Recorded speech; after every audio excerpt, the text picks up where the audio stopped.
Okay, so this is the beginning of the end of the game, and as Teddy has just missed his arm and it's lying in front of you, and you can see cotton from Teddy just falling through the air slowly.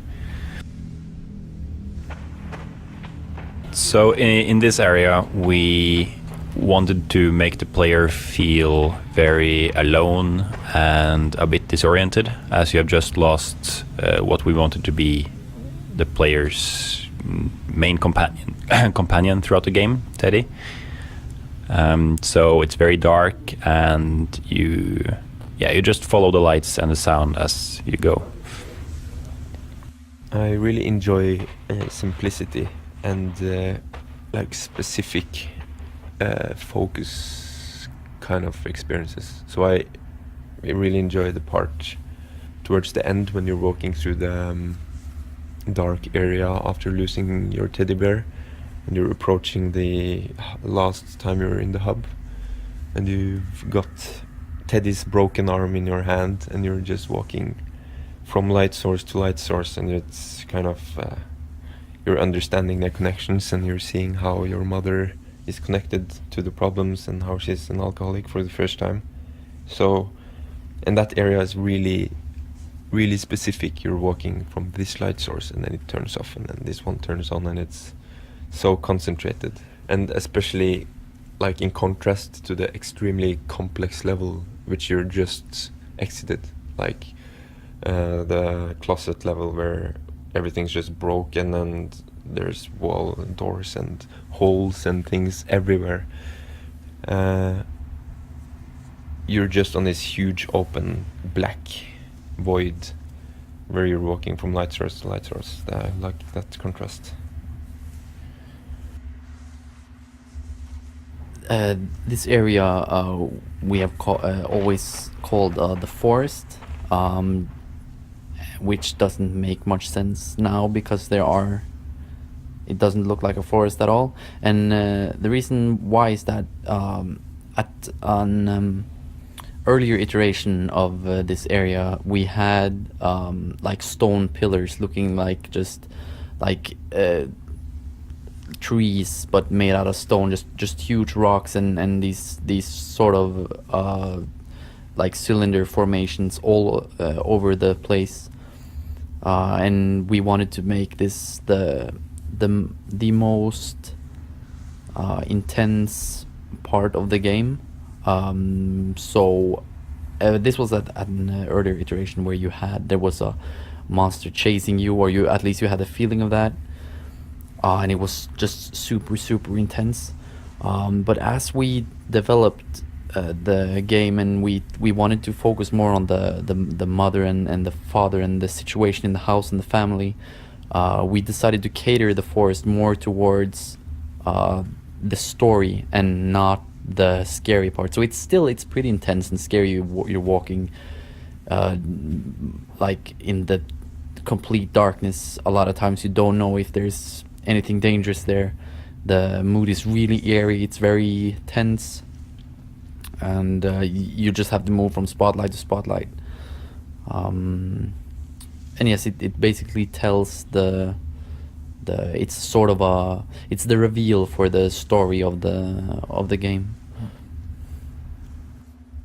When you're trying to tell a story in a video game using mostly environmental storytelling and not dialogue and explicit things, it's often hard to make it understandable enough that most players will catch the hints in the environments because they're often busy playing. So this sequence was also wrapping up. You have the spotlight on exactly what we want the player to understand. There's no distractions in the dark. And the whole thing with turning off the lights is to reinforce the fact that Teddy is gone, because in earlier parts of the game, the natural reaction when the light is turned off is to use the Teddy light. So we wanted here to turn off the light in hopes of someone pressing the key to hold up Teddy, but then realizing that you don't have him anymore. And so yes, to just reinforce the whole being lonely and sad here. Here it is also revealed what the main story is and the twist of the story, which is that the mother suffers from problems with alcohol. The monsters and everything that the player has seen, or the child has seen throughout the game, is just seeing the mother being drunk and in various states, being very angry, very frustrated, and these are represented as monsters. For among sheep, especially, like I really remember a few spots, especially in the forest, like before the last level. I remember the monsters were static, and then I remember you kind of said you've done something on them, and so you're walking around in the forest, and suddenly you see some scary things. And what did you do there? Like, what before and after? What? I was just taking this bare bones implementation and taking everything you've learned about adding movement, adding juice, and adding that to the elements you already have, and it just enhances everything. Yeah, that was really fun to do.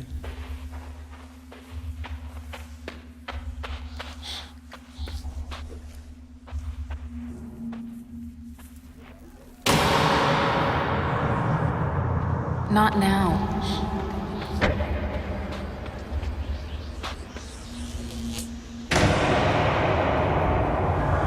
Not now, hon.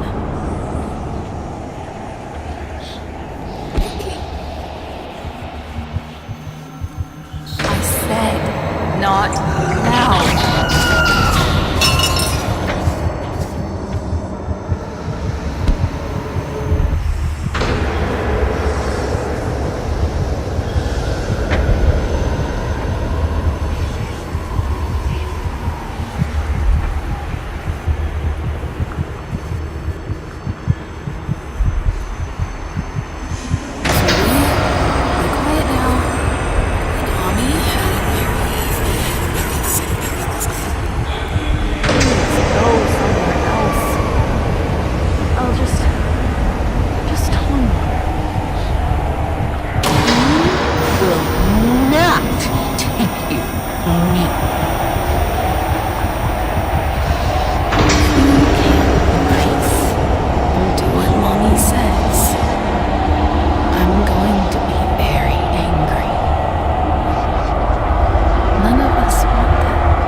This is the last time we visit the hub in the game, and this time the transition to the hub level is very different from the ones seen in the other levels. You don't go through the pipe this time, and this sort of marks the transition from the child piecing things together in his head and sort of understanding more, and for the player it marks the transition from the dreamlike to the real world.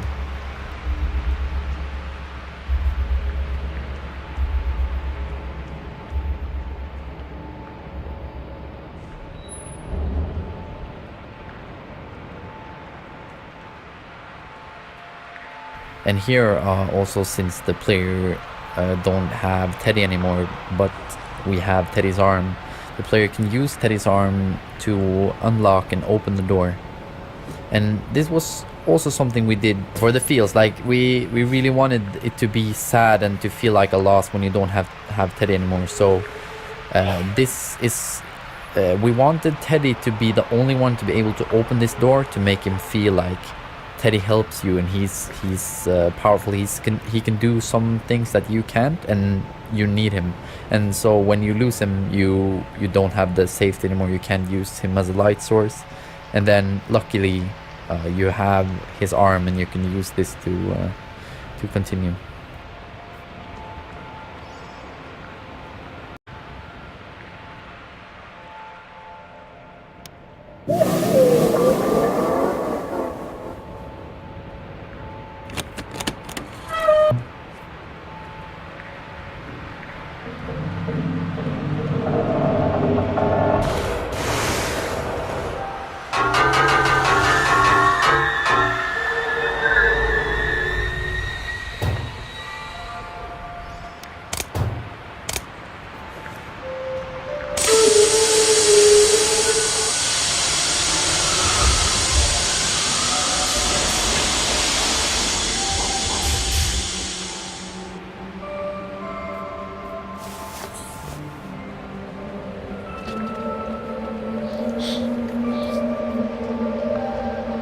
I really like the transition from the hub level to the house, back to the child's room. Just how the screen fades and with the ambient music, and then opening the door and from the closet, and sort of realizing that you've been hiding in the closet.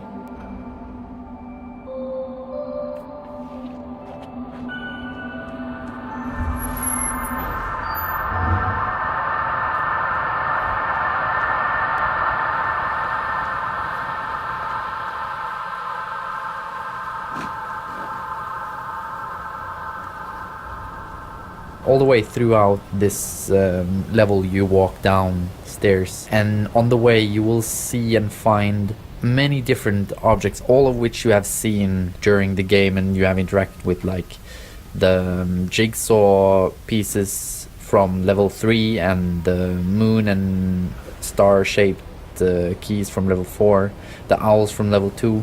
And this is done to tell the player that they have been in the house the whole time.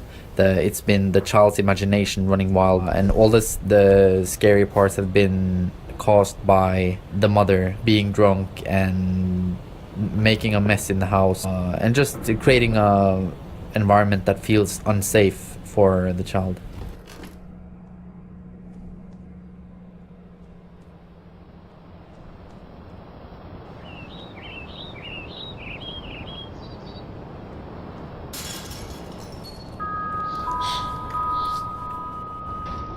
And 2 months before release, I guess, we just changed the whole thing. And I'm really satisfied with how much clearer the whole thing became overnight, almost. Of course, it's been our first project, so we're all inexperienced, and there's been a lot of, like,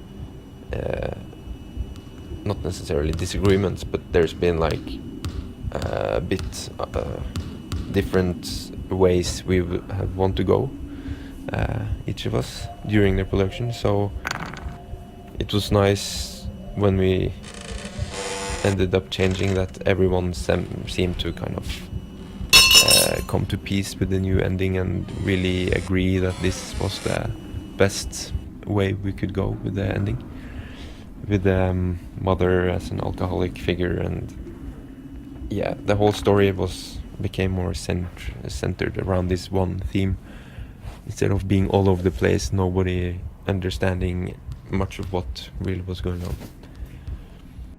The last thing I hope people that play the game appreciate is that it's the thematics of the game, right? Like the subject that we want to explore, and how fragile children can be, and I hope that is appreciated, because it's something we wanted the player to kind of build experience he's having on.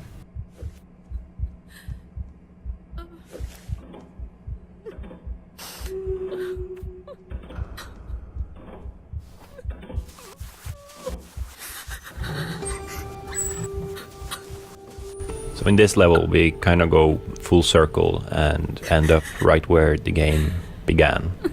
It really makes it feel like an ending and closure to everything.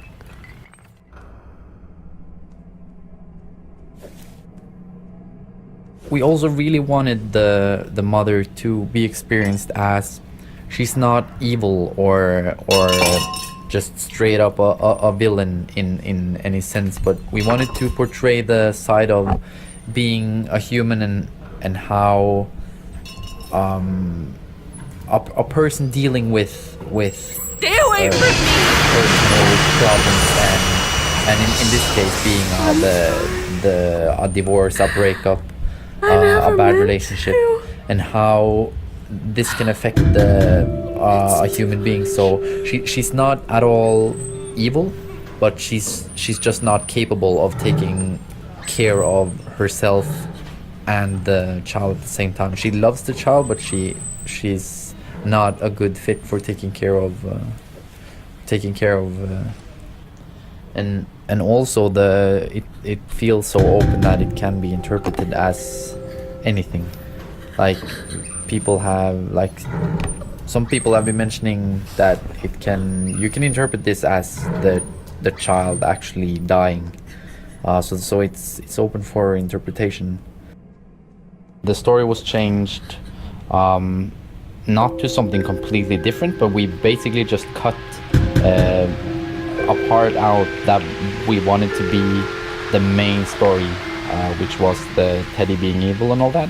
And we just cut that out and used the mother and the father situation, the family situation, as the core story, just because all of those elements were in the game anyways, and it just worked a lot better.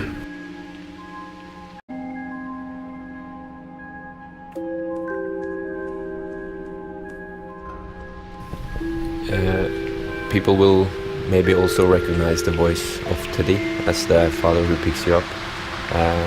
And as the game starts in the kitchen with the father coming to the door, it also makes the same full circle. It ends where it started.